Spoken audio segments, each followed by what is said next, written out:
যে প্রকৃতি ভালোবাসে তাকে আপনি কি বলেন? প্রকৃতি সুন্দর, প্রশান্ত। প্রকৃতির দিকে শুধু অবাক বিস্ময়ে চেয়ে থাকাতেই আনন্দ। প্রকৃতি এমন যা প্রত্যেক মানুষের মনকে নতুনত্ব দেয়, একটি নতুন ভালো লাগা তৈরি করে।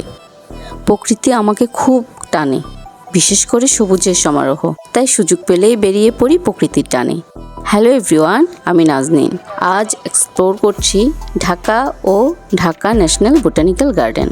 যারা প্রকৃতি ও সবুজ বৃক্ষরাজি ভালোবাসেন তাদের তো ভালো লাগবেই। তাছাড়া যারা পরিবার বন্ধুদের নিয়ে একটু নীরব শান্ত পরিবেশে ঘুরে আসতে চান তাদেরও ভালো লাগবে।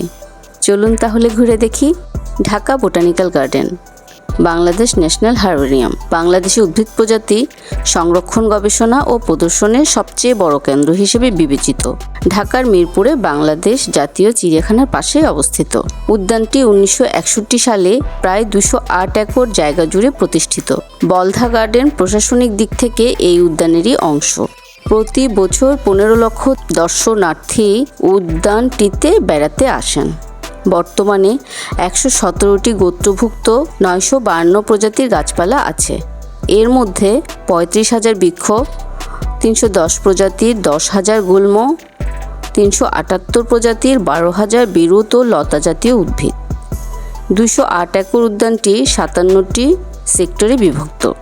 প্রায় 60টি জলাশয় আছে, যার একটির পাশে আছে কৃত্রিম জলপ্রপাত। 1.5 একর জায়গা জুড়ে রয়েছে মৌসুমি ফুলের গাছ। 52 প্রজাতির বিদেশি মৌসুমি ফুল, একটি বড় গোলাপ বাগান আছে। গোলাপ বাগানে দেশি বিদেশি 100 প্রজাতির গোলাপ সংগ্রহে আছে। 1980 থেকে 81 সালের দিকে নির্মাণ হয় উদ্যানের দেবদারু ইউক্যালিপটাস বাগান। ইউক্যালিপটাসগুলো অস্ট্রেলিয়া থেকেই সংগ্রহ করা। ভেষজ উদ্ভিদের মধ্যে আছে কালমেঘ, তুলসী, আত্মরা, শতমূলী, পুনর্নভা, থানকুনি, আদা, বোতলব্রাশ, তেলাকুচা, কুমারীলতা, বাসক ইত্যাদি। উদ্যানটির প্রবেশ মূল্য 20 টাকা। শিক্ষা সফরে আসা শিক্ষার্থীদের জন্য আরও কম মূল্য নির্ধারিত। ঢাকার গাবতলী বাস টার্মিনাল থেকে সরাসরি যেতে পারেন। সদর বাস টার্মিনাল থেকে মিরপুর 1 হয়ে চলাচলকারী গাড়িতে খুব সহজেই বোটানিক্যাল গার্ডেন যেতে পারেন। এছাড়াও চিড়িয়াখানার বাসে চড়েও যেতে পারেন। প্রতিদিন সকাল 9টা থেকে বিকাল 5টা দর্শনার্থীদের জন্য ওপেন থাকে। এই গার্ডেনে আরও রয়েছে ঘন পল্লবে ঘেরা তমাল গাছ। পৃথিবীতে মাত্র 3টি দেশে এই গাছটি দেখতে পাওয়া যায়। তমালের পাশেই রয়েছে হিজল। মূলত উদ্ভিদ সংগ্রহের জন্যই এই উদ্যানটির প্রতিষ্ঠা। সন্তানদের প্রকৃতি ও উদ্ভিদ সম্পর্কে পরিচয় করিয়ে দেওয়ার জন্য জায়গাটা দারুণ না? উইন্টারে জলাশয়গুলোতে হাজার হাজার অতিথি পাখি দেখতে পাওয়া যায়। এখানে 60 প্রজাতি বিলুপ্তপ্রায় বৃক্ষের সংগ্রহ রয়েছে। আছে 22 প্রজাতির বাঁশ, চন্দন, অশোক, ক্যামেলিয়া, আগর, তমাল, স্টারকুলিয়া, ক্যাকটাস, অর্কিড অন্যতম। অস্ট্রেলিয়ার সিলভার ওক, জাকারান্ডা, জাপানের কর্পূর, থাইল্যান্ডের রামবুটান। এছাড়াও আছে করই, চেরি গাছ, মহুয়া, কৃষ্ণচূড়া, কামিনী, নাগেশ্বর, বহেরা, আমলকি, শ্বেতচন্দন, কুম্ভী, পারুল, সেগুন, মেহগুনি, অর্জুন, ম্যাগনোলিয়া। অজানা না দেখা অনেক গাছ আজ দেখতে পেরেছি। প্রকৃতির সাথে আমাদের জীবন প্রত্যক্ষ ও পরোক্ষভাবে যুক্ত। আইজ্যাক নিউটন বলেছেন, প্রকৃতি একটি বৃহৎ গণিতের বই, যা সব চ্যাপ্টারে মানব জীবনের মূল্যবান পাঠ বিদ্যমান। সেই পাঠের কিছু অংশ হয়তো আজ পড়ে নিয়েছি। অনেকক্ষণ পথ ধরে গার্ডেনে হাঁটতে হাঁটতে আমরা সবাই ক্লান্ত। এখন রেস্টের পালা। আমরা যেখানে স্টে করেছি সেখানে কমপ্লিমেন্টারি ব্রেকফাস্ট ছিল। পরের দিন সকালেই ঢাকা এক্সপ্লোরে বেরিয়ে পড়লাম। বিশ্ব সাহিত্য কেন্দ্র পার করে যাচ্ছি।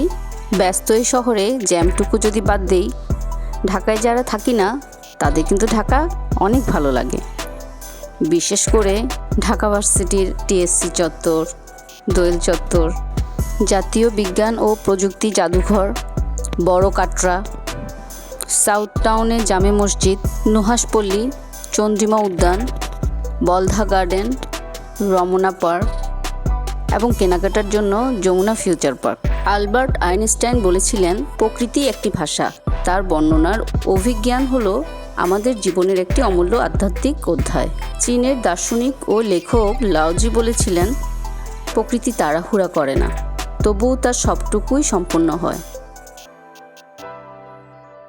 আসলে প্রকৃতি তাড়াহুড়া করে না, কিন্তু সময় অনুযায়ী নিজেকে সাজিয়ে নিতে প্রস্তুত, সেই সাথে আমাদেরকেও, আমাদের পৃথিবীটাকেও। টিএসসি চত্বরের কাছে চলে এলাম। আমি আর ইভান তো হেঁটেই চলছি। আজ আমাদের পাশে চলার জন্য আর এই ব্লগটির পাশে থাকার জন্য অনেক অনেক ধন্যবাদ। আমার এরকম লাইফস্টাইল এবং ট্রাভেলিং ব্লগগুলো যদি আপনাদের ভালো লেগে থাকে তবে সাবস্ক্রাইব করে পাশে থাকবেন। সবার জন্য রইল অনেক অনেক শুভকামনা। ভালো থাকুন।